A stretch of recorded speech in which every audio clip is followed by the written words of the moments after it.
Hi, friends. It's Heidi M in the virtual room again. And this time I'm joined by Damien Leclerc. It's so nice to meet you, Damien. Nice to meet you too. So, Damien, tell us a little bit about yourself. I know that you work in theater, you write, you direct, and we're going to be speaking about a very special project coming to SummerWorks Festival in a little bit. But what was your start in the arts of theater and writing that kind of was the thing for you to do? Yeah, so I first dipped my toe into the theater world in high school. It was my grade 10 year. My friend actually dared me to audition for the school musical, and I did, and I ended up getting the lead, which was crazy. Um, and I just got the theater bug ever since. I graduated high school, and I ended up going to the University of Windsor. Mhm. I was there for only 3 years. I didn't graduate because uh, I was sexually assaulted in my third year. So it took a lot out of me, and I didn't know how to respond to the world anymore. So I kind of receded for a couple years, and I didn't act, I didn't write, Mhm. didn't do much of anything in theater. And one day I realized that I was missing a big part of myself, and I was allowing this person to take something away from me that Mhm. for so long. So I decided to go back into theater, and it just so happened to be when the pandemic started, Of course. 2020. So that was a wild experience. My first year was entirely online, Oh, wow. and then I didn't actually get to act with my ensemble in person until well into the second year. So Mhm. pretty crazy experience. But I graduated from there. It was Studio 58 in Vancouver, Nice. and that's really where I dove back into my writing and what I wanted to say as an artist. Um, with our final project before we graduate, we have to do a solo show, and that's where Ruguru was born. So, Ruberu, that sounds like a very interesting project for sure, because I'm sure you had to maybe do some research, think of a topic that you want to kind of address. So, Ruberu, what is it about this figure, the shape-shifting figure that we know of some legends, that was sort of the way you wanted to go about with this piece? For me, I've always had an affinity towards horror. I Hmm. love that genre. I find that there's a lot of subject matters that we can discuss through horror that we don't necessarily tackle in, drama or a comedy. And I always find it's a unique approach as well. How can we put the audience in this person's shoes? Right. I Hmm. think that's what's ultimately really scary about horror is the good horror anyway, is Yes. you feel for the main character. Hmm. Did you grow up with genre and storytelling as well in terms of influences for this piece? Actually, with this piece specifically, it's also me diving back into my Métis ancestry. Hmm. Um, I didn't know until I was 16. My grandfather hid it from my mother until one day he finally cracked, and my mom dove back into our family lineage, and he really began to open up as a person. Really, my whole life, he was the only father figure I had. My biological father wasn't in my life. I had a stepdad for a time being, and then he eventually left as well. Really the only mainstay person, uh, man in my life.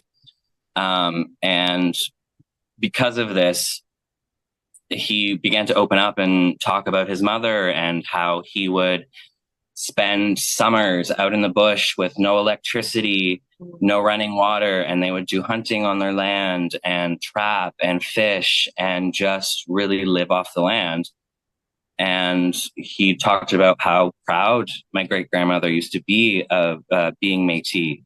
Right. And finding that out and knowing that, it really inspired me. And um, yeah, it's been at the forefront of my artistic journey for the last 10 years, I would say. Hmm. And I understand from some of the reading I did is that you've done a couple of versions, you've written a couple of versions of the show now. Mhm. And I wanted to know what that process has been like for you in terms of where you started and what sort of we're going to be. My understanding is that SummerWorks is part of the lab program. So there's a little, for folks that don't really know about that program, it's not quite a finished show, but it might be a mix of performance and reading. Is that kind of an accurate way of describing? Yes, yes. So it's going to be a kind of hybrid stage reading where there's going to be a little bit of sound design, a little bit of a lighting design, a hint of a costume, and there's going to be moments away from the script. But right now, this is going to be my fourth workshop of this piece, Wow. and I'm the more and more I workshop it, the more I realize how I want to tell the story. Mm-hmm. Um, and even through the last iteration that I did, which was at Wasigachak, which is a festival produced by Native Earth in Takaranto, I realized that I want this to be a solo show again. And I want the forefront to be an Indigenous woman, Right. because of the subject matter that I'm telling. I think it's very important in our industry to have an Indigenous woman at the forefront of a piece, because it's, again, unfortunately still so rare, especially in non-Indigenous related theater. That's so true. So what can we tell folks about this story without giving too much away? I kind of want to draw people in. Yeah. um, So it's about a brother and sister, mhm, about their family, and the sister goes missing one mm, day. And the brother begins to have dreams and visions and of his sister, and he begins to be stalked by the Rougarou, mm, and the Rougarou taunts them. right. To be continued. Um, so can you maybe talk a little bit about what's it like to be part of a program where you get to workshop your piece, because it sounds really interesting in terms of, the trajectory it's taken already. And how is it that maybe audiences at Summer Work can give you some feedback? What are some of the options that we'll have so that we can share with you what we think of the show?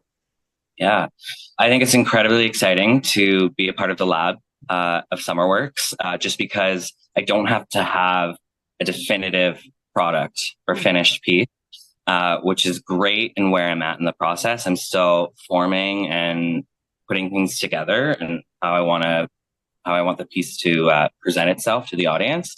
So what's going to happen is the audience is going to be invited to two performances, and we're going to have a survey that the audience can scan on their phone. Mm-hmm. Going to ask them a couple questions.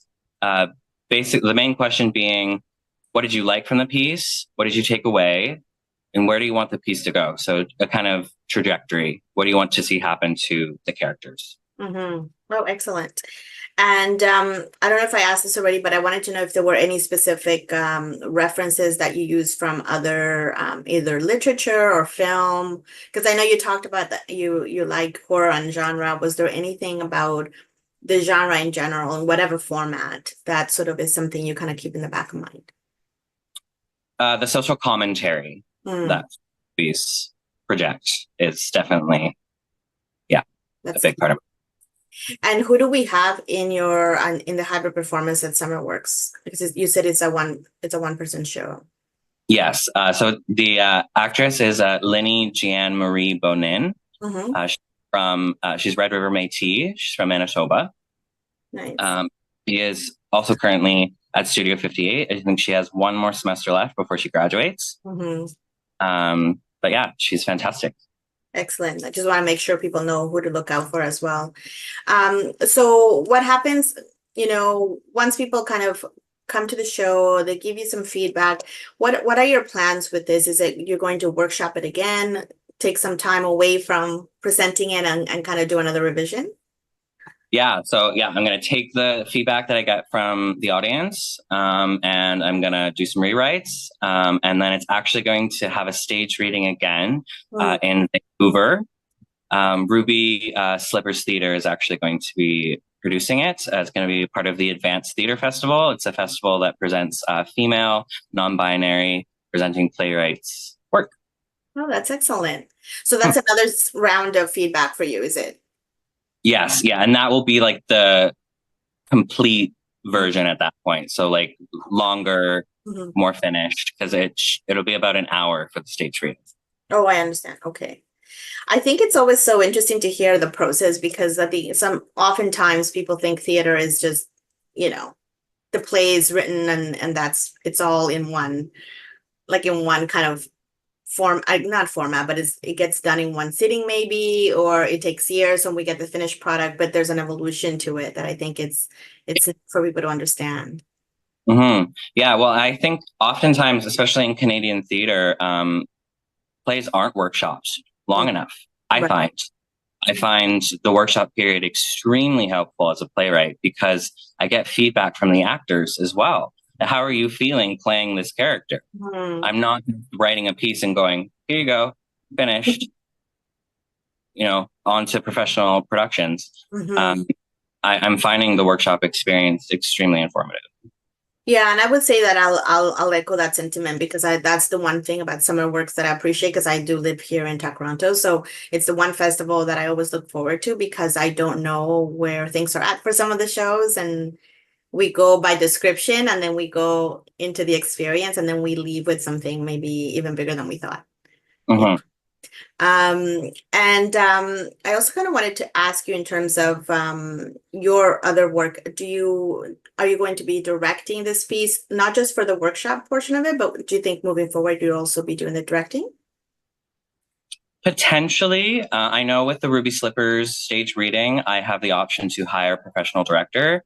So I'm thinking I might go that route just to see where somebody else would take the piece. I always find it interesting to step outside of my playwright brain, which is why I'm no longer in the piece, because more helpful for me. Well, it's many hats to wear, and I know people do it and some of them do it well, but it's okay to step back, like you said, would you say that you have a preference for any role, or you like the different roles depending on the role that you choose to take?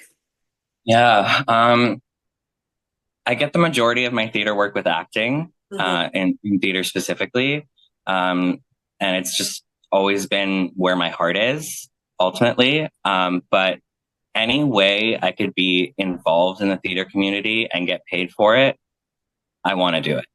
For sure. So people stay tuned. For anybody who wants to know how to find you, Damien, what are your best ways to contact? Do you do socials or is there a website? Yeah, I have an Instagram. It's just my first and last name, Damien Leclaire _ I believe, and you should be able to find me.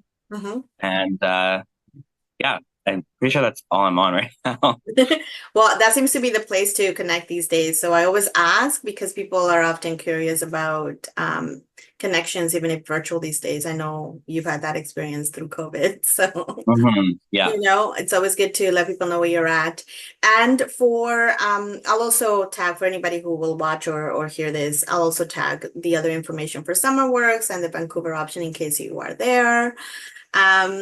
So what are the dates for the performances at Summer Works, Damien? I don't want to forget that. Yeah, so it's going to be August 3rd and August 4th. August 3rd is going to be at 9 p.m. And August 4th is going to be at 3:45 p.m. Okay. At this point, it's probably going to be about 40 minutes long, a little shorter than what we've advertised, but I wanted to give a little longer just in case. So no, that's great. I ask people to book an hour because you also want to make sure you're there on time and for any other maybe minor tech things that could happen or other things that come up. Damien, thank you so much for your time. I really appreciate it. And I'm really looking forward to some genuine, like you said, storytelling and content that we don't often see. Thank you. Appreciate your time. Thank you so much.